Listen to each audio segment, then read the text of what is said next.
குருவாழ்க மக குருவாழ்க குருவே சரணம். ஆன்மீக அன்பர்கள் அனைவருக்கும் இனிய வணக்கங்கள். நம்ம இந்த வீடியோ மூலியமாக 2025ஆம் ஆண்டிற்கான ஆவணி மாத ராசி பலன்களை பார்க்க இருக்கிறோம். குறிப்பாக இந்த வீடியோவானது பார்த்தோம் அப்படின்னாக்கா சிம்மராசி அன்பர்களுக்கான வீடியோ.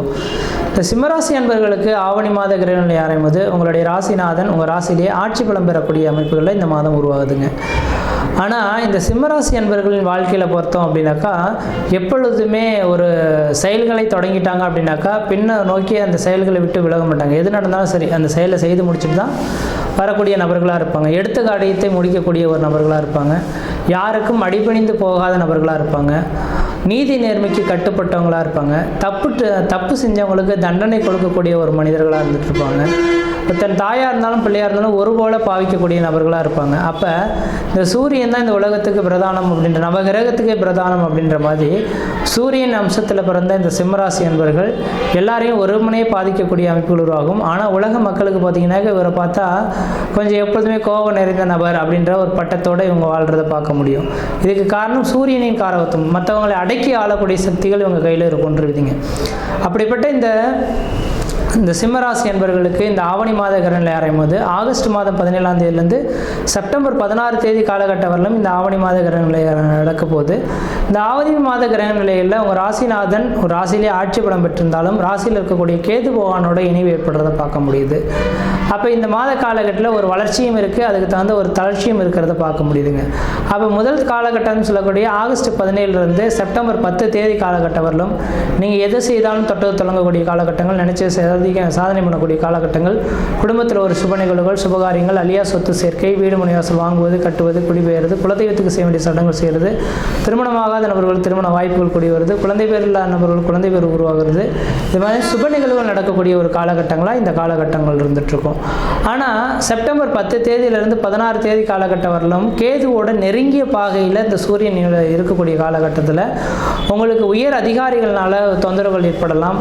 அரசு அதிகாரிகள்னால உங்களுக்கும் உங்கள் தொழிலுக்கு பாதிப்புகள் ஏற்படலாம். வண்டி வாகனத்தினால் தடைகள் ஏற்படலாம். கீழே மேலே விழுந்து சிராய்ப்பு காயங்கள் ஏற்படக்கூடிய காலகட்டங்கள், பிரச்சனைகள் உங்களை தேடி வரதுக்கான காலகட்டமாக இருக்கும். அந்த ஒரு 6 நாட்கள் மட்டும் கொஞ்சம் கவனமாக இருந்து செயல்பட்டிங்கன்னா பிரச்சனைகள்லேருந்து மீண்டு வரதுக்கான ஒரு காலகட்டங்களாக உங்களுக்கு உருவெடுக்கின்றீங்க. அதனால் இந்த மாத காலகட்டத்தில் முற்பகுதியில் அதுவும் ஒரு 24 நாட்கள் அதிர்ஷ்டமாகவே இருந்துட்டு இருக்கிறத பார்க்க முடியுது. அதுக்கு பின்னர் வரக்கூடிய ஒரு 6 நாட்கள் மட்டும் கவனமாக இருக்கக்கூடிய காலகட்டங்களாக இருந்துட்டுருக்கின்றீங்க. அடுத்ததாக பார்த்தோன்னா ராசிக்கு 2ஆம் இடத்தில் தனஸ்தானத்தில் செவ்வாய் பகவான் உட்காந்துருக்கார். எப்பொழுதுமே நீங்கள் கோபம் நிறைந்த நபர் தான், எதுவுமே வெட்டு ஒன்று துண்டு ரெண்டுன்னு பேசிடுவீங்க. இப்போ இந்த நேர காலத்தில் செவ்வாய் வேற வந்து உட்காந்துட்டாரு அப்படின்னாக்கா குடும்பத்தில் இருக்கக்கூடிய நபர்களோட கொஞ்சம் கருத்து வேறுபாடுகள் ஏற்படலாம். நாம் சொல்லக்கூடிய கருத்துக்கள் தன் மனைவி கேட்க மாட்டாங்க, அல்லது மனைவி சொல்கிறத நீங்கள் கேட்க மாட்டீங்க. இருவருக்கும் தேவையில்லாத பிரச்சனைகள் வரலாம். தாய் தந்தையரிடையே ஒற்றுமைகள் குறைந்து போகலாம். பிரச்சனைகள் அதிகரிக்கக்கூடிய காலகட்டம் உருவாகும். அப்போ சிம்மராசி அன்பர்கள் இந்த மாத காலகட்டம் மட்டும் கொஞ்சம் முழுமையாக பொறுத்து இருந்திருக்கிறது நல்லாயிருக்கும். அதாவது பேசாமல் இருக்கிறது, மௌன விரதம் கடைபிடிக்கிறது ரொம்ப விசேஷம் எடுத்துங்க. பேச்சினாலே பல்வேறுபட்ட பிரச்சனைகள் அவ்வப்போது வந்துட்டு போகலாம். அதனால் பேச்சு கொஞ்சம் குறைச்சி கொள்வது ஓரளவுக்கு நல்ல பலன்களை தரும்.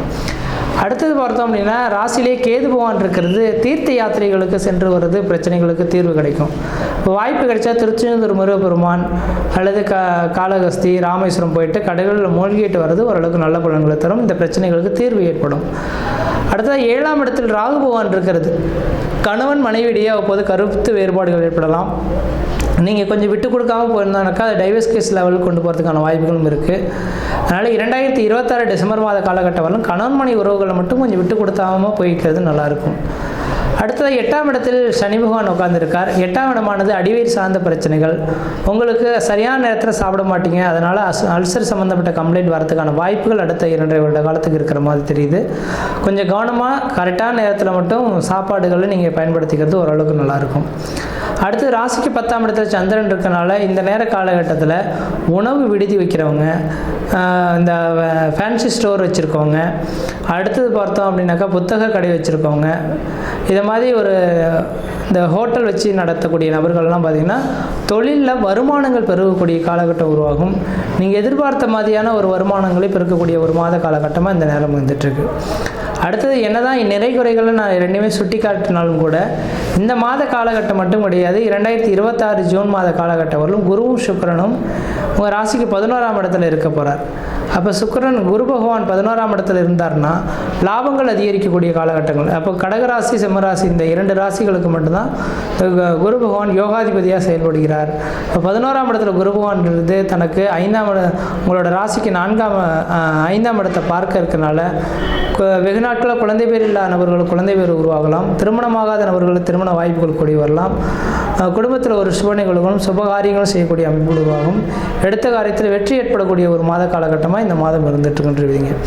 அடுத்த பார்த்தோன்னா உங்கள் ராசிக்கு 7ஆம் இடத்துக்கு இந்த குரு பகவான் பார்க்கறனால திருமணமாகாத நபர்கள் திருமண வாய்ப்புகள் கூடி வரும். இந்த மாத கால நிச்சயிக்கப்பட்டு திருமணம் நிர்ணயிக்கக்கூடிய ஒரு காலகட்டமாகவும் இந்த நேரம் இருந்துகிட்ருக்குங்க.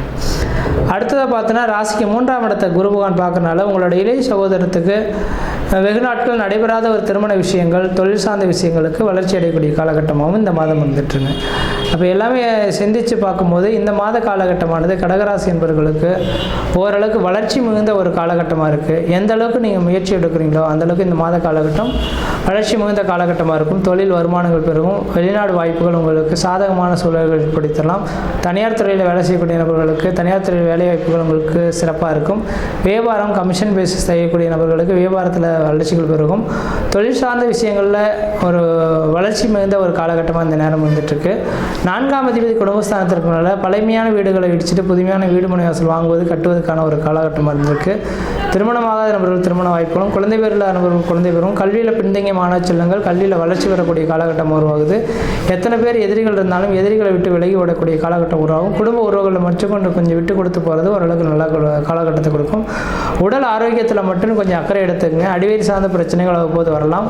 உடல் ஆரோக்கியத்தை மட்டும் அக்கறை எடுத்துக்கொள்வது நல்ல பலன்கள் தருன்றீங்க. மற்ற விதத்தில் உங்களுக்கு எந்த விதத்தையும் தோஷங்கள் கிடையாது. இந்த மாத காலகட்டத்தில் நீங்கள் அதிர்ஷ்டத்தை அனுபவிக்கணாக்கா இந்த மாதத்தில் வரக்கூடிய 2 பிரதோஷ காலகட்டத்திலையும் சிவபெருமான் கோயிலில் இருக்கக்கூடிய நந்தி பகவானுக்கு 1 லிட்டர் பால் 1 முழம் முல்லைப்பூ வாங்கி கொடுத்து அர்ச்சனை செய்வது விளைவாக இந்த மாத காலகட்டத்தில் அதிர்ஷ்டத்தை அனுபவிக்கக்கூடிய ஒரு காலகட்டங்களாக உருவாகுன்றீங்க. மற்ற விதத்தில் எந்த விதத்தையும் தோஷங்கள் பாதிக்க முடியாது. சீர்னு சிறப்புமாக இருப்பீங்க, நலமாக இருப்பீங்க. நன்றி, வணக்கம்.